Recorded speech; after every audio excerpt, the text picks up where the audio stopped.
Hey YT World, welcome back to my channel, Fresh and Savory. We're here again. Once again, we're not in the kitchen. So in case you guys haven't really noticed, my channel is linked with my Instagram account, which the Instagram is where all the food stuff happens. And I do want to obviously have some cooking videos on my YouTube channel. But at the same time, I feel as though as a human being, I have a lot to offer you guys. Experience-wise and just verbally, like, I don't know what I'm trying to say right now, but I feel like you guys understand it. By the title of this video, you guys can see that we're going to be talking today about generalized anxiety disorder, or just anxiety in general, mental health in general. So if that's something that you guys are interested in, go ahead and subscribe to my channel because I am going to be posting more of just kind of updates. Obviously, I'm making this video because I suffer from anxiety, just like a lot of us do here in America, or in the world, I should say. I have some notes right over here. Let me grab them. My cat decided to plop his fatness on my notes. Anyways, so yeah, I actually did a little bit of research on this topic just so that I can inform you guys a little bit before we get to talking. But I just did a little bit of research, just getting some facts down. So apparently around 3.2 million people are diagnosable for GAD, which is the abbreviation for generalized anxiety disorder. That's a lot of people.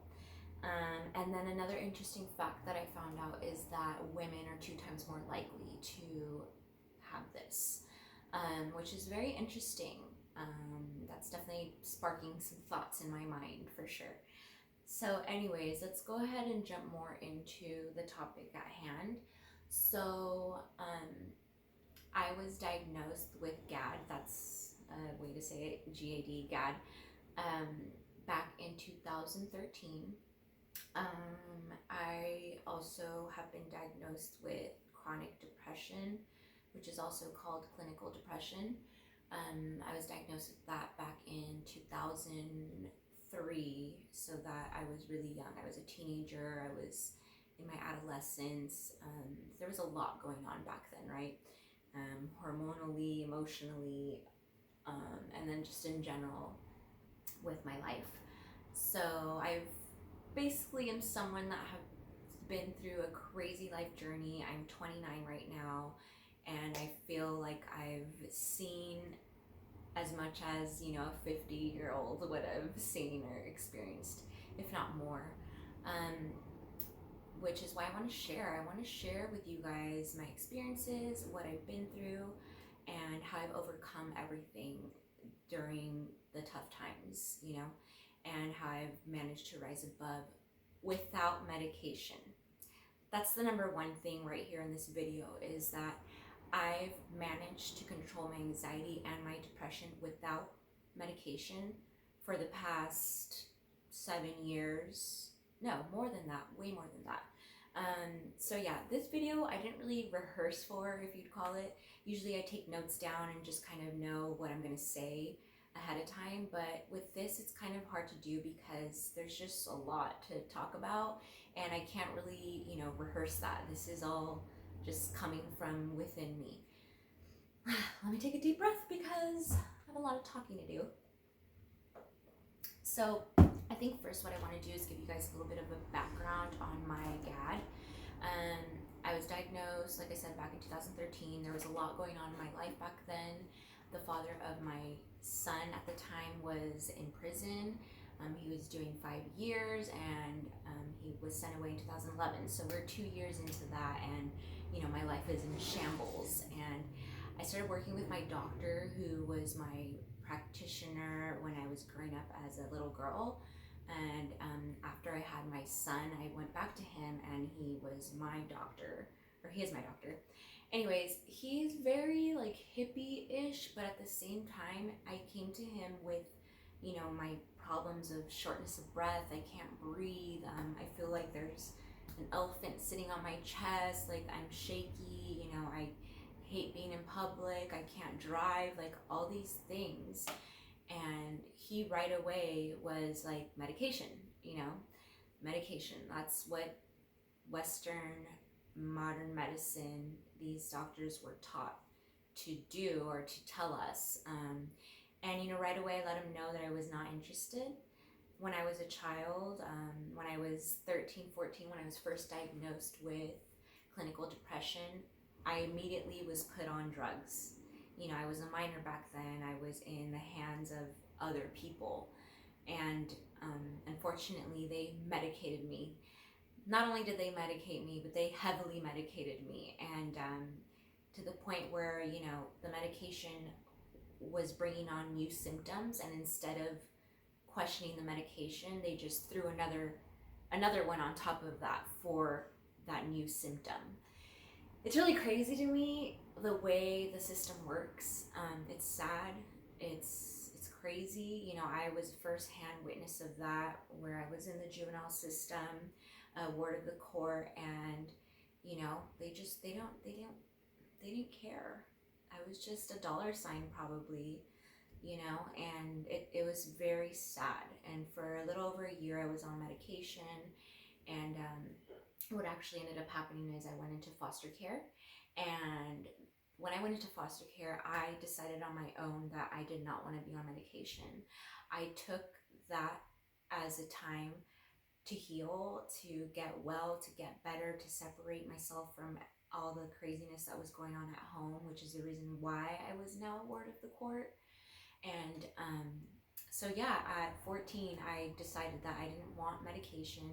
I wanted to be well on my own and learn how to function without it.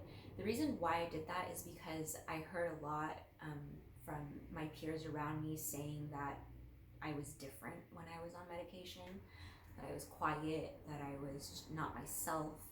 And I didn't want that. I did not want that one bit, because I've always loved who I was. I loved who I am, and I didn't want to change that about myself.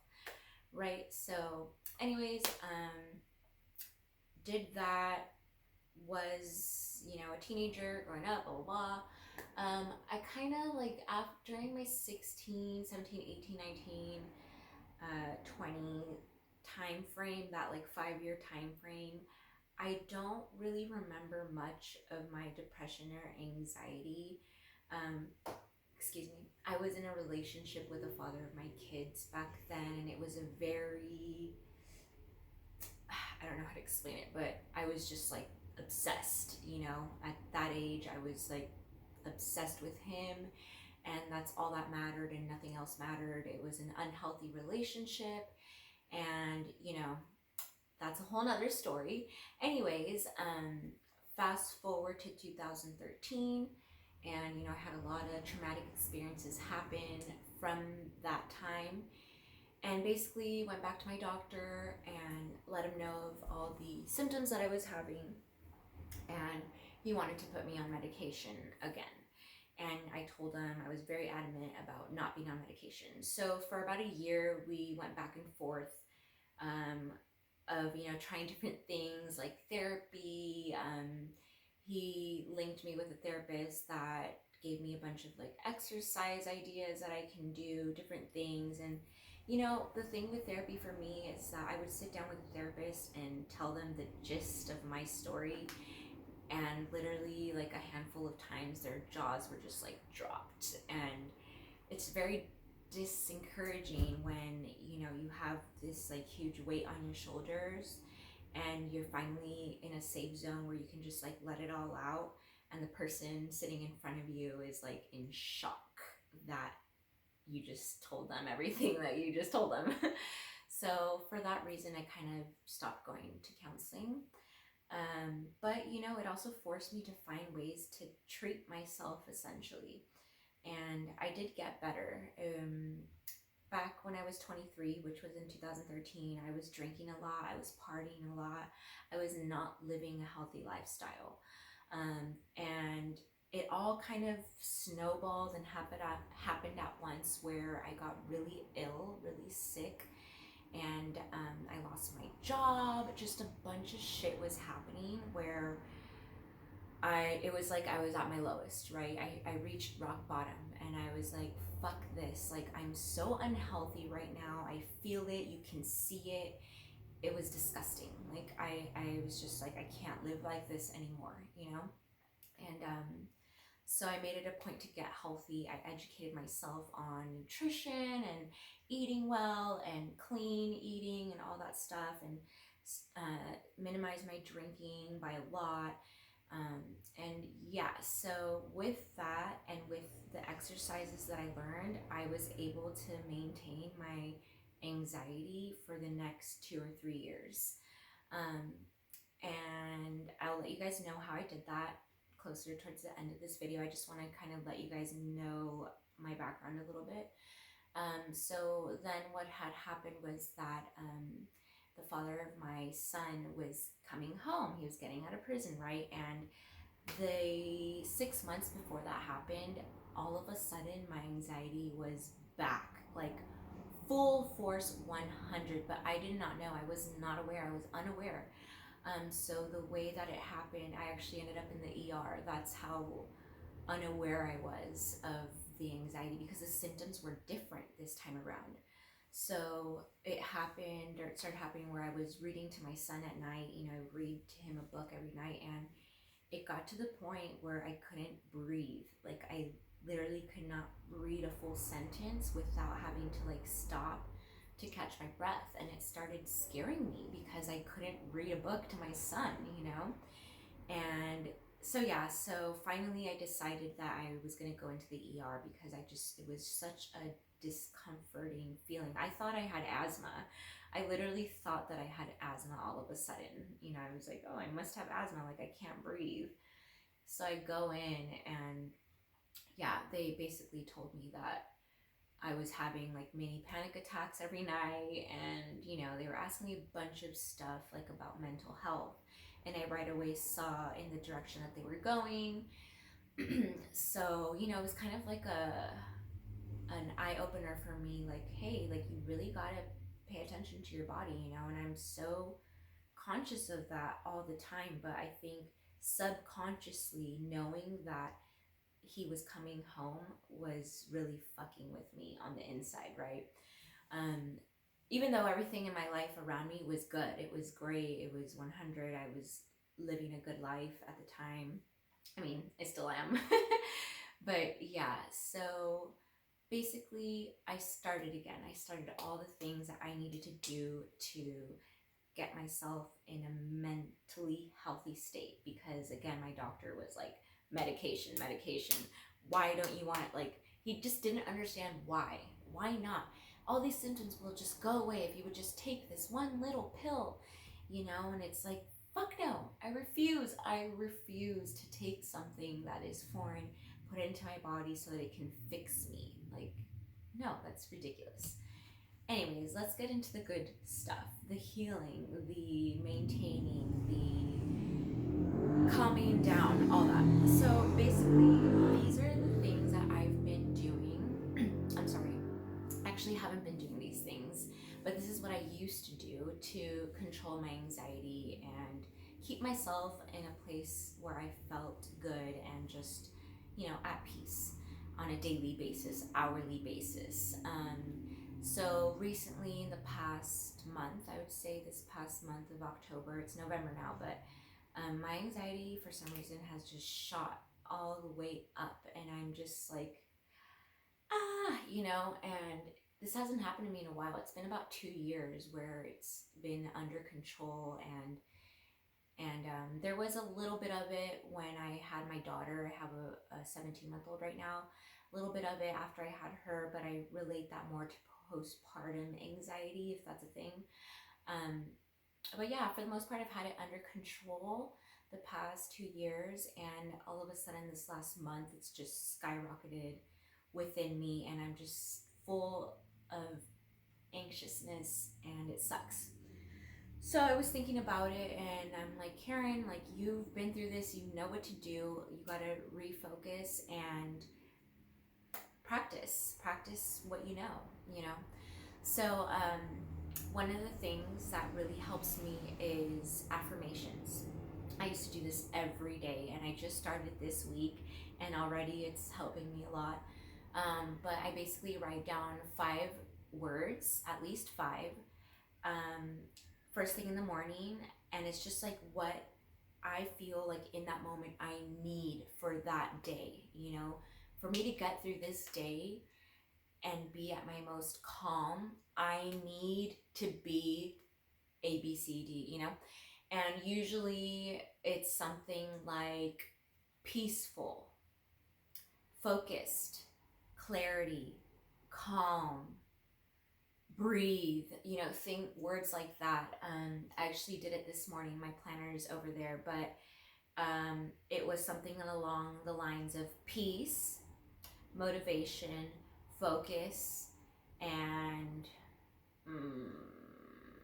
there was another one in there, but and so it doesn't have to always be like about mental health. It can be about anything that you're trying to do in life. Like, for example, I have motivation in there because I need motivation to post these videos, to make these videos, to be on Instagram, to because that's what I want to do. That's what makes me happy, and that's where my passion lies. But I feel like my depression and my anxiety hold me back a lot. Like, I can't even begin to explain to you guys how much it does. Even though I have this like confident persona about me, it's still like within me, this anxiety and the depression, and it's like a daily thing when it's in full effect. It fucks with you, it makes things like 10 times harder. And like, even in my voice right now, like, I can hear that it's shaky, and it's probably because I need to breathe. So that leads me to another one of the things that I do, is that I notice that when my anxiety is high, my breathing is extremely shallow. Like, I'll check in with myself and be like, whoa, you have not like taken an actual real breath in a long time, so it's like, okay, breathe, instead of these little shallow breaths that I take when my anxiety is super high. So affirmations, at least 5. Breathing, checking in with my breathing, I should say, because we breathe all the time, but it's more like checking in with yourself. Like, okay, my breathing, like, do I need to take a deep breath right now, type of thing. Breathing, and then let's see, I wrote another one. Giving gratitude, that's another one. That's one that in general we should do, but that kind of helps me with my depression and my anxiety. Just kind of realizing like how far I've come already, where I'm at. It's like, girl, like, be thankful, like, your kids are healthy, you're healthy for the most part. Like, you're not ill, like, you have a home, you have a job, like literally it's the little things that we do on the daily that sometimes we have to be like, it's been worse before, or I've been in a worse place, or I've been lower than this, or other people are, even though we don't want to compare ourselves to others. But in times when we're feeling low, that is something that you can do to uplift in a way. It's like, well, at least I am going to have a meal today to eat, where others don't, or at least I have clean underwear to put on where others don't. And I know that's pretty extreme, but like, that's how my mind thinks. It's like, we're so privileged here that we take for granted things like a shower, or shampoo, our nice shampoo, or the fact that we can get our nails done or have our eyelashes. It's like all these things. But anyways, that's a whole nother topic once again. But yeah, let me just check in on my notes. So something that I do want to mention, just because I feel like it's important for me to be 100% honest with you guys, is that I do medicate on the daily with marijuana, with Mary Jane. So that's very contradictory. It's like no medication, but yet you are medicating with this herb. I've smoked weed for the past, I don't know, 11 years on the daily. Obviously, I stopped when I was pregnant with my daughter. We can get more into that in another video. And but yeah, that is something that I do. Now that I'm getting older and things are more like stable for me in my life, I don't feel as though it helps with my anxiety, where before it did. Now it's just more for fun.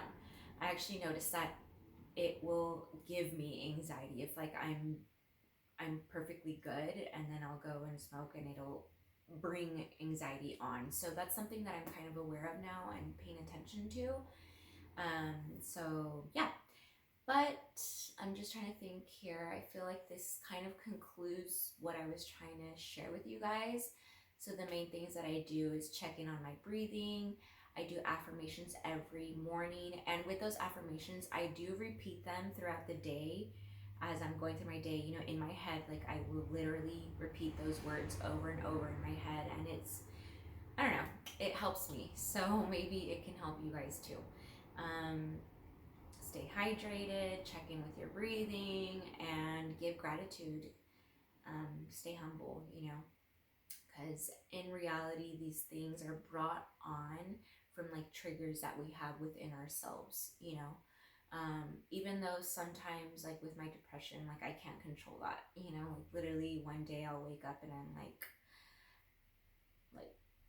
just don't give a fuck about anything. Like I could care less. And honestly, it's my kids that keep me going and, you know, make it so that the day is worth living type of thing. But I just want to let you guys know that if you guys relate to any of this, please subscribe, because I will be uploading more videos, just updating, or more tips. Or if you guys reach out to me, you know, I would love to have conversation, because I know that not too many people are comfortable talking about this. And I'm just a regular girl. I'm a mom. I'm a girlfriend. You know, I work. I'm trying to make something of myself, just like most of us are. And you know, this is an everyday struggle type of thing that I go through, and I'm sure you guys do as well. So reach out to me, message me, I'll respond. I can make videos on anything that you guys are interested in, more of the depression or anxiety or any other things that I may have mentioned in this video. Go ahead and leave a comment, and we can get into a conversation in the next video as well. So don't forget to subscribe, hit that like button, comment down below, and if you guys want to know when I post my next video, hit the notification button. Alrighty, bye guys. Thank you so much for tuning in.